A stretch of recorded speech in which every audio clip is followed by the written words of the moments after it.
Hello നമസ്കാരം. Study സ്റ്റുഡിയോയിലേക്ക് എല്ലാവർക്കും സ്വാഗതം. നമ്മളിന്ന് Sreenarayana Guru Open University BA third സെമ്മിൻ്റെ എക്കണോമിക്സ് ആൻഡ് സോഷ്യോളജിക്കാരുടെ പേപ്പറായ സോഷ്യൽ ഫോർമേഷൻ ഇൻ ഇന്ത്യയിലെ ആറാമത്തെ, അതായത് ലാസ്റ്റ് ബ്ലോക്കിലെ രണ്ടാമത്തെ യൂണിറ്റാണ് ക്ലാസ്സിൽ ഡിസ്കസ് ചെയ്യാൻ പോകുന്നത്. ക്ലാസ്സിലേക്ക് പോകുന്നതിന് മുമ്പ് നിങ്ങൾ എൻ്റെ ഈ ചാനൽ ആദ്യമായിട്ടാണ് കാണുന്നതെങ്കിൽ സബ്സ്ക്രൈബ് ചെയ്യുക, ഷെയർ ചെയ്യുക, നിങ്ങളുടെ കമൻറ്റുകൾ എഴുതി അറിയിക്കുക. അതേപോലെ പെയ്ഡ് നോട്ട്സ് ആവശ്യമുള്ളവരുണ്ടെന്നാണെങ്കിൽ മുൻ വീഡിയോസിൽ ഡിസ്ക്രിപ്ഷൻ ബോക്സിൽ വാട്സപ്പ് നമ്പർ കൊടുത്തിട്ടുണ്ട്. ആ നമ്പറിൽ ബന്ധപ്പെടുവാണെങ്കിൽ അതിൻ്റെ ഡീറ്റെയിൽസ് തരാം. മലയാളം നോട്ട്സാണ് കേട്ടോ. അപ്പോൾ നമുക്ക് രണ്ടാമത്തെ യൂണിറ്റിൻ്റെ പേര് growth of indigenous capital and restatement of class structure എന്നുള്ളത്. അതിൽ നമുക്ക് വരുന്ന പ്രധാനപ്പെട്ടത് ഭൂപരിഷ്കരണത്തിലും വ്യവസായവൽക്കരണത്തിലും ശ്രദ്ധ കേന്ദ്രീകരിച്ചുള്ള സ്വാതന്ത്ര്യാനന്തര ഇന്ത്യയുടെ സാമ്പത്തിക പ്രവർത്തനങ്ങളെക്കുറിച്ചാണ്. അതിൽ പറയുന്നത് സ്വാതന്ത്ര്യാനന്തര ഇന്ത്യയിലെ സാമ്പത്തിക പരിവർത്തനത്തിൽ ഭൂപരിഷ്കരണവും വ്യവസായവൽക്കരണവും പ്രധാന ഘടകങ്ങളാണ്. പഞ്ചവത്സര പദ്ധതികളുടെ ആവിഷ്കാരത്തിലൂടെയും സാമൂഹിക വികസന മൂല്യങ്ങളെ അടിസ്ഥാനമാക്കിയുള്ള നയങ്ങളിലൂടെയും ഇന്ത്യ സാമ്പത്തിക വികസനത്തിന് അടിത്തറയിട്ടു. ഭൂപരിഷ്കരണമാണ് ആദ്യം വരുന്നത്. കാർഷിക ഉൽപ്പാദനക്ഷമത വർദ്ധിപ്പിക്കാനും ഭൂവുടമകളുടെ ആധിപത്യം കുറയ്ക്കാനുമായിരുന്നു ഇത് ലക്ഷ്യമിട്ടിട്ടുള്ളത്. ഇതിൽ പ്രധാന പരിഷ്കാരങ്ങൾ എന്തൊക്കെയാണെന്ന് നോക്കാം. ഭൂപരിഷ്കാരങ്ങളിൽ ജമീന്ദാരി വ്യവസ്ഥ അവസാനിപ്പിക്കുക, അതായത് ഇടനിലക്കാരെ അധികാരം ഇല്ലാതാക്കുക.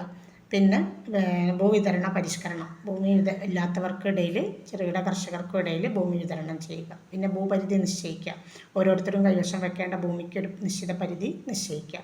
പിന്നെ കർഷക അവകാശ സംരക്ഷണം, വാടക കർഷകർക്ക് നിയമപരമായ അവകാശങ്ങൾ ഉറപ്പാക്കുക. ഇതൊക്കെയാണ് അതിൽ പറയുന്നത്. പിന്നെ അതിൽ വരുന്നത് വ്യവസായവൽക്കരണം. ഭൂപരിഷ്കരണം കഴിഞ്ഞാൽ പിന്നെ രണ്ടാമത്തത് വ്യവസായവൽക്കരണമാണ്. വ്യവസായ വികസനം ദേശീയ സാമ്പത്തിക വളർച്ചയിലേക്ക് നീങ്ങുന്നത് നിർണായകമാണ്. 1956 വ്യവസായ നയപ്രമേയം IPR പാസാക്കി. വ്യവസായങ്ങൾ തദ്ദേശീയം, രാഷ്ട്രീയ, സോഷ്യലിസ്റ്റ് മോഡൽ തുടങ്ങിയ തീരുമാനിച്ചു. പൊതുമേഖലാ വ്യവസായങ്ങൾക്ക് മുൻഗണന നൽകി. പിന്നെ പഞ്ചവത്സര പദ്ധതികൾ നടപ്പിലാക്കപ്പെട്ടു. ഒന്നാം പദ്ധതി കാർഷിക മേഖലയെ കേന്ദ്രീകരിച്ചപ്പോൾ രണ്ടാം പദ്ധതി വ്യവസായവൽക്കരണത്തിന് മുൻഗണന നൽകി.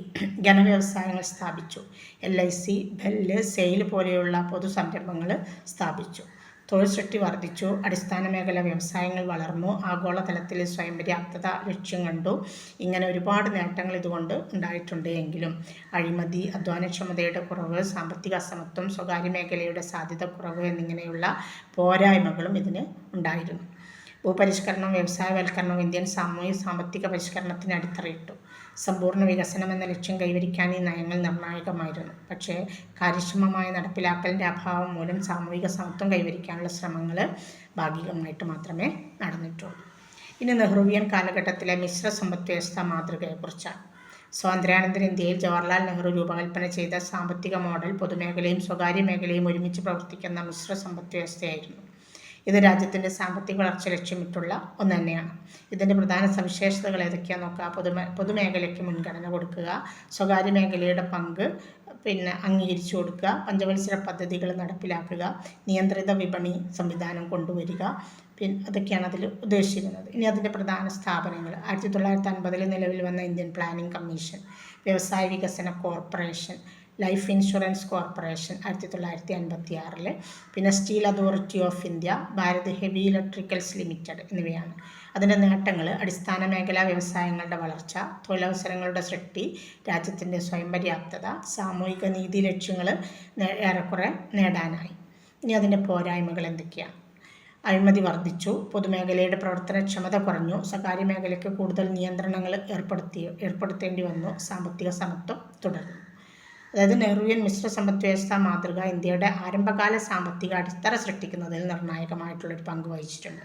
ഇത് സാമൂഹിക വികസനവും വ്യവസായവൽക്കരണവും ഒക്കെ സംയോജിപ്പിച്ച ഒരു സാമ്പത്തിക സംവിധാനം രൂപപ്പെടുത്താൻ സഹായിക്കുകയും ചെയ്തിട്ടുണ്ട്. എന്നാൽ അതിൻ്റെ പ്രവർത്തനക്ഷമതയും സ്വകാര്യ മേഖലയിലെ നിയന്ത്രണങ്ങളും സാമ്പത്തിക വളർച്ചയ്ക്ക് ചില പരിമിതികൾ സൃഷ്ടിച്ചു. പിന്നീട് 1991 സാമ്പത്തിക പരിഷ്കാരങ്ങൾ ഈ വ്യവസ്ഥയ്ക്ക് അന്ത്യം കുറിച്ചു.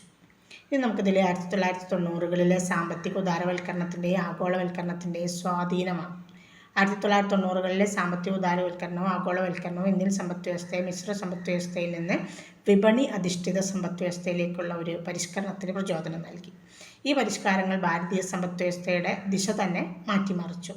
1991 ഇന്ത്യയിലെ ഗൗരവമായ സാമ്പത്തിക പ്രതിസന്ധി ഇന്ത്യ നേരിട്ട സമയത്ത് വിദേശ നാണ്യശേഖരം വളരെ താഴ്ന്നു.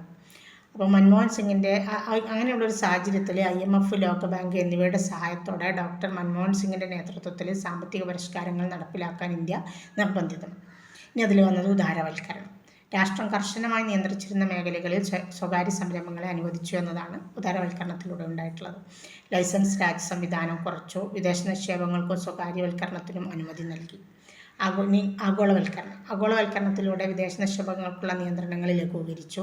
വിദേശ കമ്പനികൾക്ക് ഇന്ത്യൻ വിപണിയിൽ പ്രവേശിക്കാൻ അനുമതി കൊടുത്തു. ഇന്ത്യൻ ഉൽപ്പന്നങ്ങൾക്ക് ആഗോള വിപണിയിലേക്ക് അങ്ങോട്ടും പ്രവേശനം നൽകി. ഇനി സമ്പദ് വ്യവസ്ഥയിൽ ഉണ്ടായ മാറ്റങ്ങൾ. പ്രൈവറ്റൈസേഷൻ പറഞ്ഞില്ലേ, സ്വകാര്യവൽക്കരണം. 3 പരിഷ്കാരങ്ങളാണ് 91-ൽ. ഉദാരവൽക്കരണം, സ്വകാര്യവൽക്കരണം, ആഗോളവൽക്കരണം. അതിൽ സ്വകാര്യവൽക്കരണം, പൊതുമേഖലാ സംരംഭങ്ങൾ സ്വകാര്യ മേഖലയുടെ കൈകളിലേക്ക് മാറി. സ്വകാര്യ കമ്പനികൾക്ക് പൊതുമേഖലയിൽ പങ്കിടാൻ അവസരം കിട്ടി. പിന്നെ സമ്പദ് വ്യവസ്ഥയിൽ ഉണ്ടായിട്ടുള്ള മാറ്റങ്ങൾ. വളർച്ചാ നിരക്ക് വർദ്ധിച്ചു. GDP വളർച്ചാ നിരക്ക് വർദ്ധിച്ചു. പിന്നെ വിദേശ നിക്ഷേപങ്ങളുടെ ഒഴുക്ക് വർദ്ധിച്ചു, FDI. പിന്നെ ഉപഭോക്തൃ വിപണി രംഗത്ത് മൊബൈൽ ഫോൺ, ഇലക്ട്രോണിക്സ്, വാഹനങ്ങൾ തുടങ്ങിയ ഉപഭോക്തൃ വസ്തുക്കളുടെ വിപണി വർദ്ധിച്ചു. ഇനി വ്യാപാര സ്വാതന്ത്ര്യ രംഗത്ത് കയറ്റുമതികളും ഇറക്കുമതികളും വർദ്ധിച്ചു. ഇതൊക്കെയാണ് ഇതിൻ്റെ സ്വാധീനം ചോദിച്ചത്. ഇനി ഇത് ഏതെല്ലാം മേഖലകളിലാണ് പ്രയോജനം ഉണ്ടാക്കിയിട്ടുള്ളത് നോക്കാം. IT മേഖലയിൽ ടെക്നോളജി വിപ്ലവം, IT എക്സ്പോർട്ടുകൾ എന്നിവ വളർന്നു. ഇനി ടെലികമ്മ്യൂണിക്കേഷൻ മേഖലയാണെങ്കിൽ മൊബൈൽ സേവനങ്ങൾ വ്യാപകമായിട്ട് ലഭ്യമായി. ബാങ്കിങ് മേഖലയിൽ സ്വകാര്യ ബാങ്കുകൾ വളർന്നു. ആധുനിക സേവനങ്ങൾ നിലവിൽ വന്നു. ഓട്ടോമൊബൈൽ മേഖലയിൽ വിദേശ കമ്പനികൾ ഇന്ത്യൻ വിപണിയിൽ പ്രവേശിച്ചു. അന്താരാഷ്ട്ര വ്യാപാര രംഗത്ത് കയറ്റുമതി ഇറക്കുമതിയും വർദ്ധിച്ചു. ഇതിന് ചില വെല്ലുവിളികളും നേരിടേണ്ടി വന്നിട്ട്. ഇതിന് 1991-ലെ സാമ്പത്തിക പരിഷ്കരണങ്ങൾക്ക് അല്ലെങ്കിൽ ഉദാരവൽക്കരണം, സ്വകാര്യവൽക്കരണം, ആഗോളവൽക്കരണ പരിഷ്കാരങ്ങൾക്ക് ചില വെല്ലുവിളികളും നേരിടേണ്ടി വന്നിട്ടുണ്ട്. അതേതൊക്കെയാണ്? ഒന്ന്, സാമ്പത്തിക അസമത്വം വർദ്ധിച്ചു എന്നുള്ളത്. രണ്ടാമത്തത്, കാർഷിക മേഖലയിൽ വലിയ മാറ്റങ്ങളൊന്നും ഉണ്ടാക്കാനായില്ല. ഇന്ത്യ പോലുള്ള രാജ്യങ്ങളിൽ കാർഷിക മേഖലയിൽ വലിയ മാറ്റങ്ങളൊന്നും ഉണ്ടാക്കാൻ കഴിഞ്ഞില്ല. പിന്നെ നിസ്സഹായരായ വർഗ്ഗങ്ങൾക്ക് പ്രയോജനം കുറഞ്ഞു. അതായത് ദരിദ്രരായ ജനവിഭാഗം അപ്പോഴും ദരിദ്രരായി തന്നെ തുടർന്നു എന്നുള്ളത്. പിന്നെ പ്രാദേശിക വ്യവസായങ്ങൾ തകർന്നു. അതായത് തദ്ദേശീയമായ ചില കുടിൽ വ്യവസായങ്ങൾ പോലെയുള്ള ചെറുകിട വ്യവസായങ്ങൾ തകർന്നു. 1990-കളിലെ സാമ്പത്തിക ഉദാരവൽക്കരണവും ആഗോളവൽക്കരണവും ഇന്ത്യൻ സമ്പദ് വ്യവസ്ഥയെ വിപുലീകരിക്കുകയും ആഗോള വിപണിയിലേക്കുള്ള പ്രവേശനം ഉറപ്പാക്കുകയും ചെയ്തു.